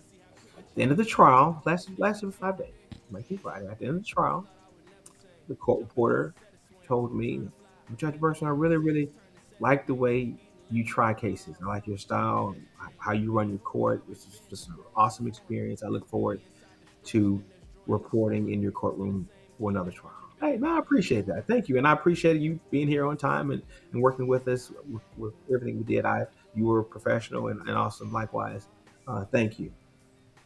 3 weeks later, approximately 3 weeks later, I'm going across the street to meet a colleague for lunch. And I see the court reporter. He's sitting by himself having his lunch. And I wave at him across the room. He waves back. And he says, hey, how'd that trial turn out? Oh, wow. Crash and burn. So the defendant lost on their waiver defense. They tried to claim that the plaintiff had waived their right under the contract. They lost that. And since we were going to have a full-blown trial on that contract, they decided to settle. When I told him that, he said after that, so what did the judge do? And so I said, well, I decided that the plaintiff had not waived its rights under the contract because we were going to have a trial on the merits on the contract. The defendant was clearly in breach. The defendant decided to settle. His response to that, no, what did the judge do? Now I'm looking at him like he's out of his full mind. And so I'm looking at him, and he's looking back at me like, yeah, come on, tell me. And I'm just staring at him, 15 awkward seconds. I'm looking at him, with this expression of, are you serious? And then when it hit him finally, like, wait a minute, this is the judge. It was like, oh. And he kind of slumped over and, oh, Your Honor, I'm sorry. And I said, hold on, look, you're not the first, and you are the last person to think that somebody who looks like me could not be a judge. Right. I get that. Right. However, you should probably remember the judges that you do trials for. Absolutely. And he sulked back to his seat. And I was just like, wow. Twice, Wow. he said, what did the judge do? Twice. And said, like, what? And so you have to match. And so when you ask me how the trial turned out, who did you think you were talking to? Yeah. Remember Yeah. the context of Absolutely. the backdrop. I was the only black guy in there. Whole room full of white males. So what did you think? Oh man. You know, I'm sure that was a life lesson for the court reporter because now Oh when he yeah. goes into the different courtrooms, whether he's going to make sure he understands and an image burn in his eyesight, in his memory about who the judge is. Right. Absolutely. No matter what, you should know. I mean, if he gave you a nice compliment, right, and he recognized you as you were sitting there eating your lunch, then you should be able to put two and two together. Right. Do I have to have a robe on Yeah. in order for you to consider me to be a judge? Did you ever see me at all? Yeah. Yeah. Wow. Interesting. Interesting. So you know what? Since we're talking about food, man, let's move on. We're right at 123, man. I think we can. Yeah, man, this conversation going pretty quick. I think we could probably call it around 1:30 or so. So we got to, I'm here. This is fun. So I'm just So like, yeah. we're talking about lunch, and we may mention about the banana pudding earlier, and so and I know the folks want to know though. Folks, we got a couple of people still watching. And let me see. I think Rupert was just saying a few moments ago, thanks for being here. And then your mom was also saying that you have great people skills, and so actually you really do. Raymond Wilson says if you see a defendant not representing his clients, and how well do you express that he needs to do better or step down with new counsel? So I can't remember what context your marks were, Raymond. But I just want to make sure I acknowledge you. When I do these things, I try to, acknowledge everyone's comment as best as I can. Because this is an interactive kind of situation, and so a lot of talk shows you just actually get there to sit and watch, but this is more interactive and a little bit more fun. So again, we appreciate you guys hanging out with us for a little bit. We're not going to go too much longer, but I do want to talk about the how and why about this famous banana pudding. Now, as you talk about it, Rupert, as you talk about it, absolutely, Raymond, I appreciate you, my man. As you talk about how and why you became so famous with this banana pudding, I'm going to pull up a picture that you sent me during the pre-show and show it to everyone. So go ahead and talk about that, man. I'm going to give you the full screen as well. So first of all, my mother, she makes a mean banana pudding. She makes it different from the way I make it. She would make it with the meringue and bake it and all that jazz. I don't do that. Mine is actually a non-cooked version. But I just remember, growing up when she would make banana pudding, it was the type of dessert that when I would walk by the refrigerator, I would just grab a spoon, stick it in, eat it, and then keep it moving. So I've Got it. always loved banana pudding. So when I got older, when you have kids and you cooking and just had a craving for some banana pudding, I was like, you know what? I never can really find any banana pudding as good as my mom's or anybody who actually makes it the right way. So I just committed myself. Okay, I'm gonna figure out how to do this and make it the way that I like it. And so I probably went through about three or four versions of this banana pudding to where it is today, and I can kind of do it blindfold. I think how we got the lot of the hype about it. So this was our 25th reunion. Okay, so that's a different picture, but I can tell you about that picture. So at our 25th reunion from college, we had a class party, and these particular lodgings that we had, I had a kitchen in it. And I said, you know what, I'm gonna make a banana pudding and just bring it to the class party. I wish I could have had the picture queued up. So I came in there with this pudding, and I got almost attacked. I mean, just because it was just banana pudding. Now nobody had tasted it before. This was my first introduction. I'm gonna tell you, man, that pudding. Tiffany, she's so sad. This pudding disappeared in like seconds, and people were fighting over it. I'm like, oh my goodness! And so they said, well, "Look, we came in here with this one tray." And so from that, we had to basically double the output.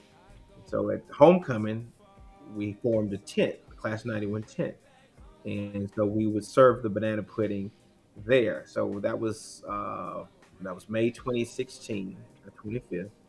And so in October 2016, I had to make two trays. And of course, people were upset and like, hey, this banana pudding has it going on now. More people have got to taste it. Like, man, this is stuff you need to make more. And so fast forward to this year, that was homecoming 2019, and we actually made 15 trays of pudding that year. Pudding was featured at five different locations at the tailgate, including class of 91. And word spreads fast. You make the pudding, you have a homecoming environment, and people are eating. It's like, man, this is the truth. And the rest is history. It's a beautiful thing. Banana pudding it brings people together. It's gotten me mentees. Yeah.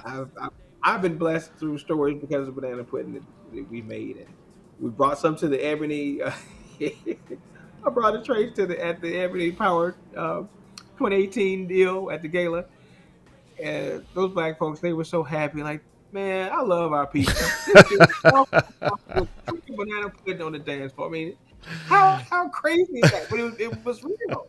It was real. You should be able to find that picture. 'Cause I'm in the tux uh, with tray banana pudding, walking around and Yeah, handing it all out, and yeah. it was good stuff. It was good stuff. No, man, So going back to Tiffany, what she said, is amazing and addicting, and she doesn't even like banana pudding. So that's saying a lot. So, man, no, that's what's up, man. And like I said, during COVID, you brought a pen over, um,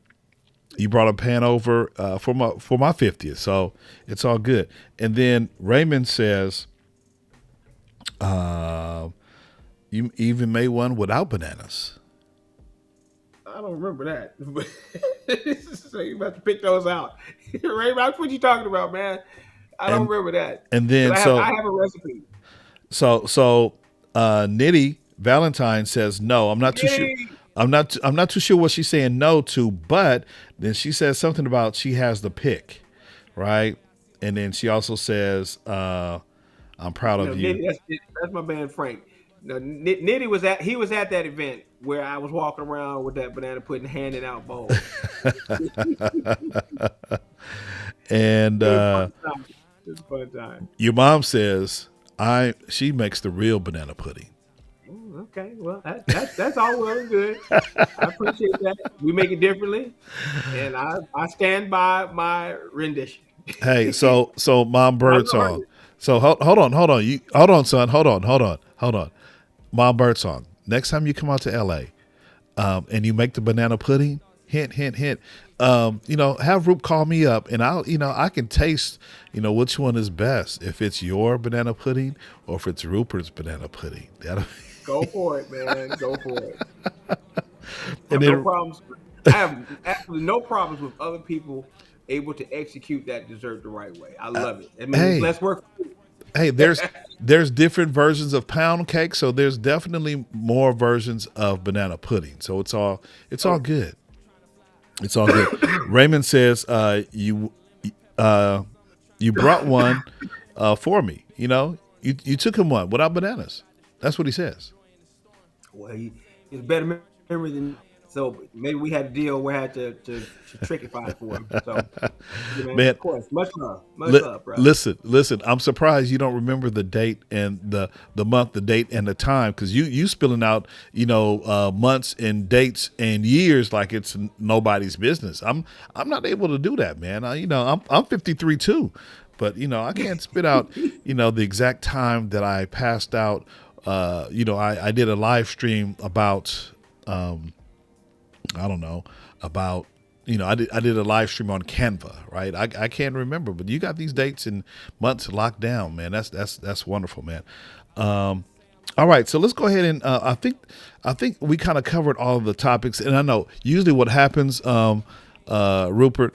Usually what happens is after the show is over, I'm like, dang it, that was the question I was supposed to ask. Oh man, let me call him right back up. And I know I'm gonna have that same exact situation.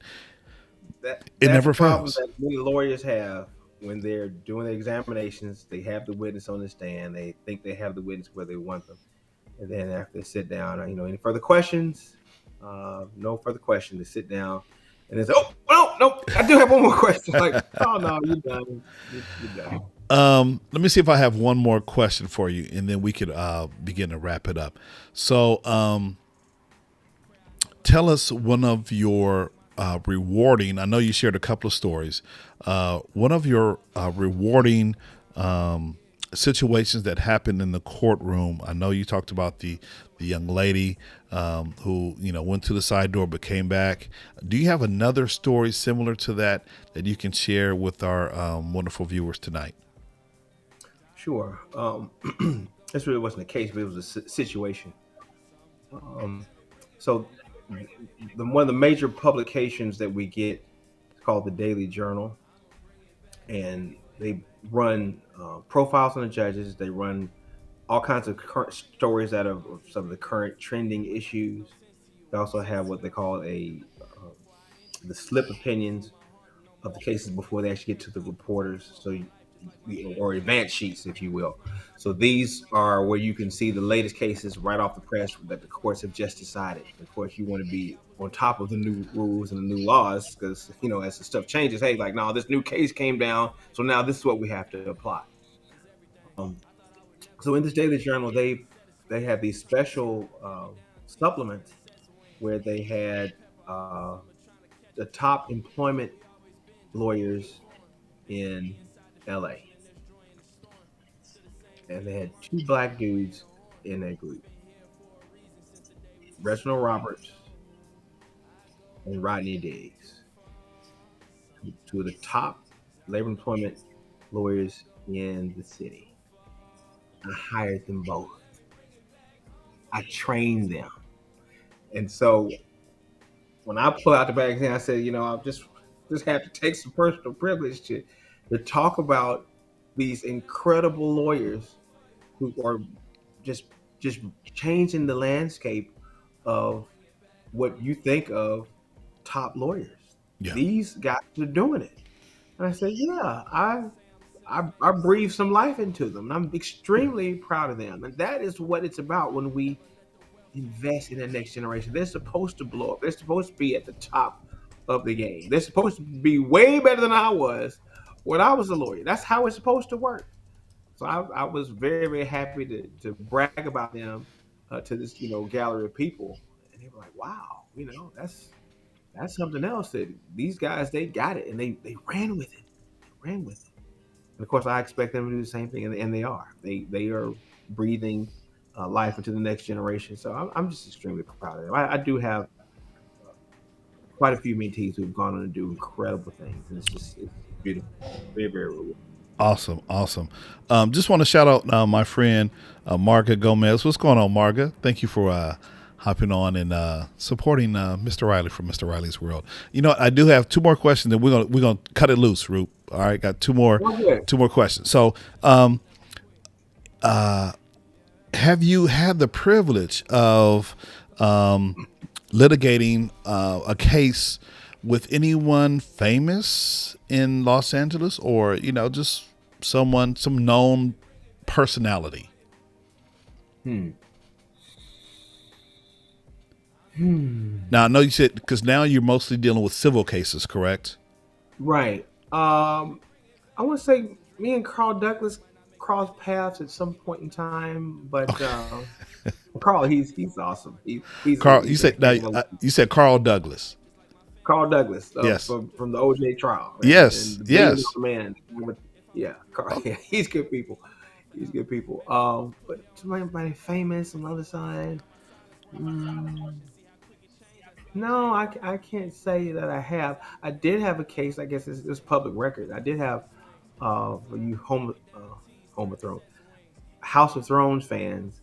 Um, Queen Daenerys, the actress Emilia Clarke, she had a lawsuit that was in my courtroom.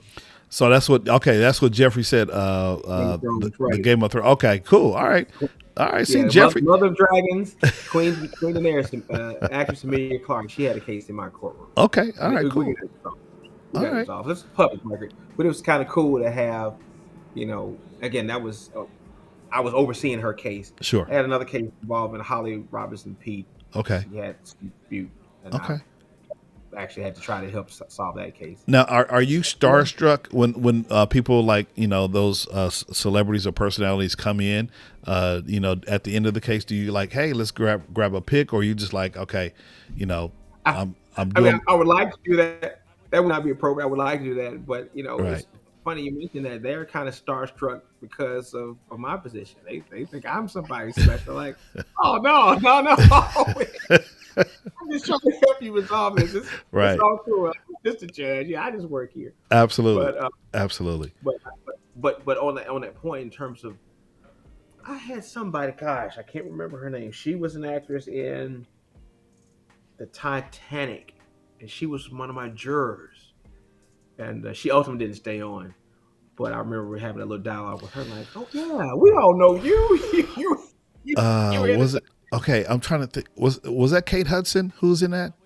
Was she? Who was the mom Oh, the mom. of Okay. the main female character? Oh, look, That's who it was. I saw Titanic one time, and Yeah, back then right. 3 hour movies was like not the norm.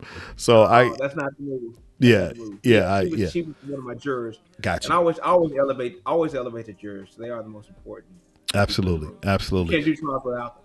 Absolutely, So, and you know what? I think I'm gonna have to have you come back, man, because you know we could talk about the viewpoint, the point of view from the juror standpoint, and just what you just said, how awesome and how important they are to the court system. You know, and absolutely. speaking of which, you know, Mark had said earlier ago about having a ticket.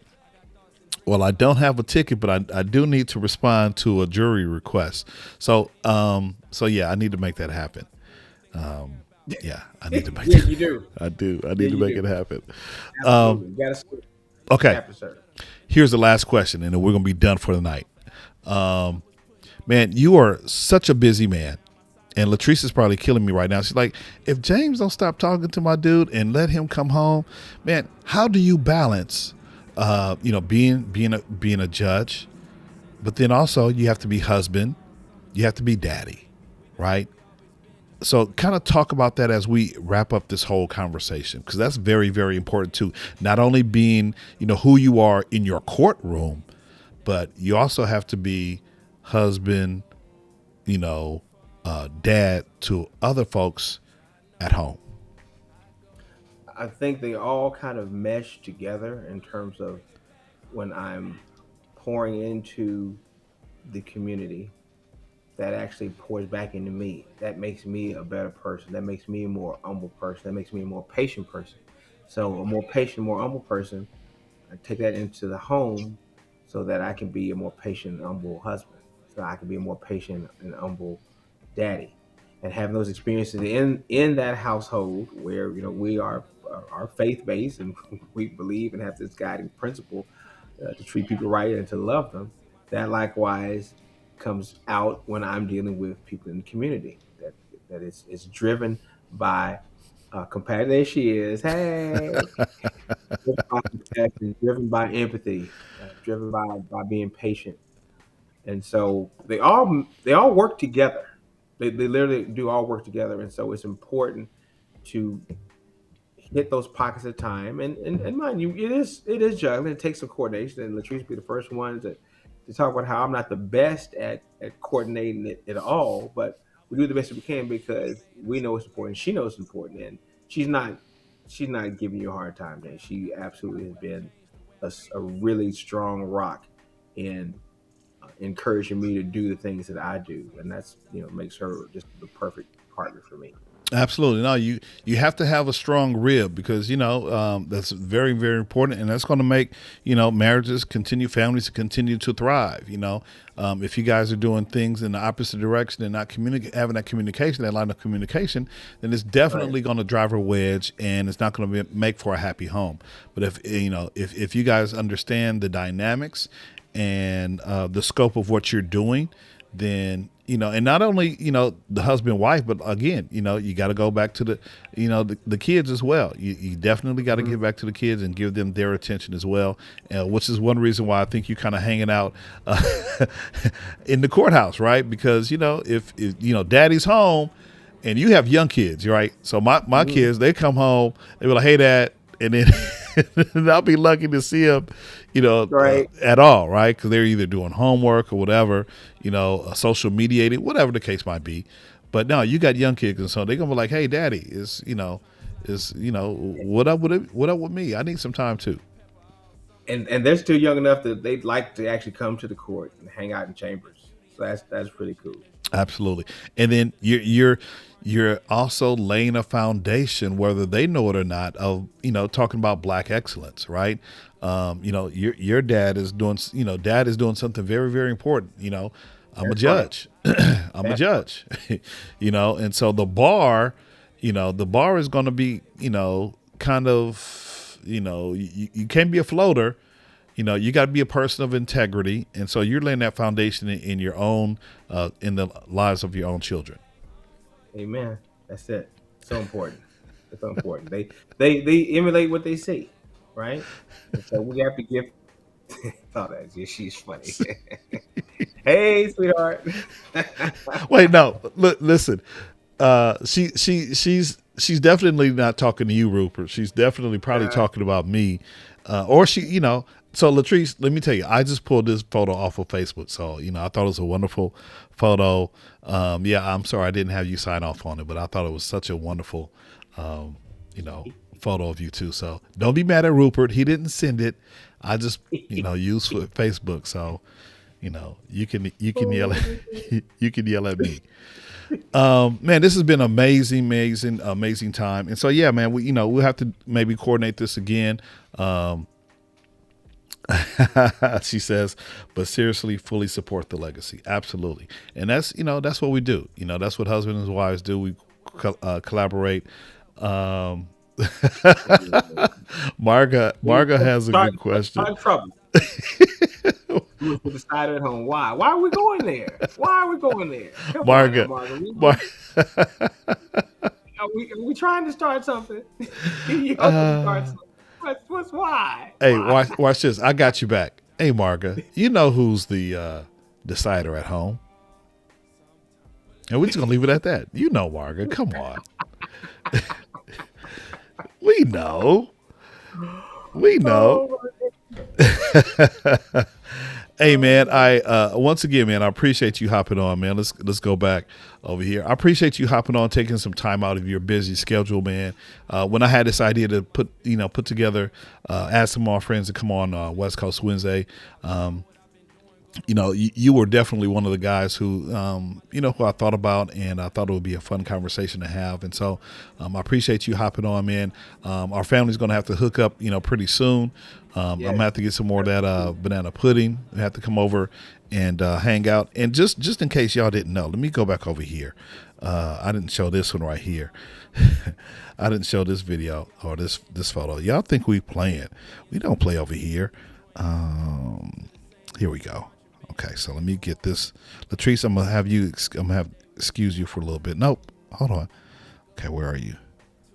Boom. Okay, so we don't play over here. This is my dude right here, right? This is his 50th birthday party, right? And then where's that other one? Oh, here we are. So we don't play. And again, going back, we in Belize, we hanging out. We met in Belize. Was it 2018? Yep. Okay, see, I knew you would know the date, the date and time. We met in 2018. This dude, we in Belize, he got a Morehouse shirt on. But you never know. You never know who you might run into in Belize who went to Morehouse or Spelman or Clark. That connection, that trio right there. So It's all good, man. You're always representing. And a shout out to Philip Buckner, who's also in the photo as well. And so, yeah. That was a great trip. Absolutely. Great trip. Man, check it out. And we've been back twice since that trip right there. We've been back twice. Wow. Y'all laughing at us. I'm ready to go back. Man, listen. See, you should have went with us this summer, man. We had an awesome time. Awesome time. Nice. Yeah. Nice. Hey, so check this out. Latrice says, well, hold on. Let me go back. Margaret says, oh, I know. She knows who the decider is. Yeah, see, we all know who the decider is, Margaret. Latrice says, amen. And then Miss Yavarone. Hello, and oh, bless her heart. Absolutely. She says, I see. Okay, so hey, I thank you for staying up. This is Rupert's first grade teacher, right? So we appreciate you. And then she says, I think this is what she was trying to type, right? So she was saying, I can't believe 2 hours passed so quickly. I loved every minute. So thank you very much for being here, Miss Yavarone. We really appreciate the contribution that you made into the life of our friend Rupert. And, and then Latrice says approved. Oh, okay. So I think she's saying approved about coming over and hanging out. I think that's what she's saying. Amen. Okay. All right. So that's what's up. Have to make that happen, man. Hey, dude. So I appreciate you, man. No, before we go, let me know. Let's run it back. Hey, before we go, give me some last words in 30 seconds. Okay. I usually do this at the end of our broadcast. So give me some last words, and I'm going to give you the full camera. Well, I guess I could say the poem that I say at a lot of events. I have just 1 minute, only 60 seconds in it. Forced upon me, can't refuse it. Didn't seek it, didn't choose it, but it's up to me to use it. I'm a suffer if I lose it, give an account if I abuse it. Just one tiny little minute, but eternity is in it. Thanks for everybody for hanging on. Look forward to making a difference, to shifting the atmosphere and creating these memories that will sustain you during dark times, during tough times. You can activate that memory. It's like, wow, man, I remember when we had such a good time. And that's the things that we need to be creating more of, instead of creating moments of pain and jealousy and hate and regret and fear. We just need to be talking about joy and happiness and fellowship and fun and, of course, food, a lot of food. So thanks for signing on.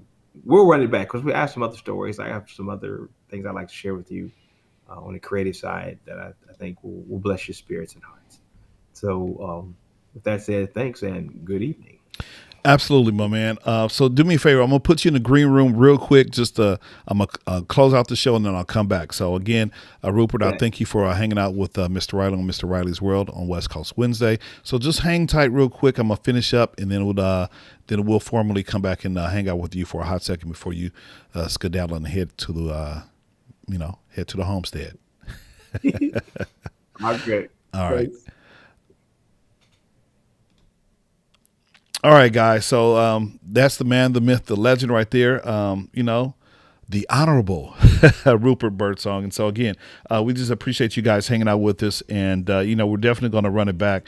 I usually do these every other season. So we did a spring season. And so we're kind of right at the end of. The end of summer, beginning of fall, or is it the beginning of? No, yeah. We're right. Fall into winter. So we'll come back in the spring, and maybe we'll add him to the guest list as well to come back and have him share some insight as well. Gina Marie, thank you for giving us some applause. Marga, just giving us some flowers, and Marlo says, "Hey, thank you. This was great. Well, thank you for hanging out with us. It's been, like I said, this is probably my longest show, and thank you for hanging out with us. Almost 2 hours, and then." Latrice says, leave the geckos at home when y'all come through. Absolutely. We will leave the geckos at home. Hey, everyone. Again, just, if you haven't taken the time to do so, why don't you go ahead? If you want to, we really appreciate you. Go ahead and subscribe to Mr. Riley's World over here on YouTube. You can leave a comment. You can like and, like I said, subscribe. Also hit that notification bell. That way you'll be notified anytime we drop a brand new video or we're going live. And then also, if you want to support the channel, help a brother out, you can buy me a coffee, buy me 1, 2, or 3 coffees. Just go to buymeacoffee.com/Mr. Riley's World, and that way it kind of help support the channel. And then last, if you're wondering how was Mr. Riley doing all this, well, you can go to kit.co/Mr. Riley's World, and actually you can see what I'm using, what equipment. So if you're into live streaming or producing your own show, if you want to level up from Zoom, then there are some equipment, some assets that you can kind of check out and look at if you want to level up your appearance on live streams or even on Zoom. So other than that, guys, I really appreciate you hanging out with me for the past almost 2 hours. It's been a great show, and we appreciate again the Honorable Rupert A. Byrdsong hanging out with us for a couple of minutes on West Coast Wednesday. All right, so this is Mr. Riley. I'm signing off. Thank you, and we're coming to you live from the West Coast, the best coast, the West Side. Thanks much, and we'll see you next week.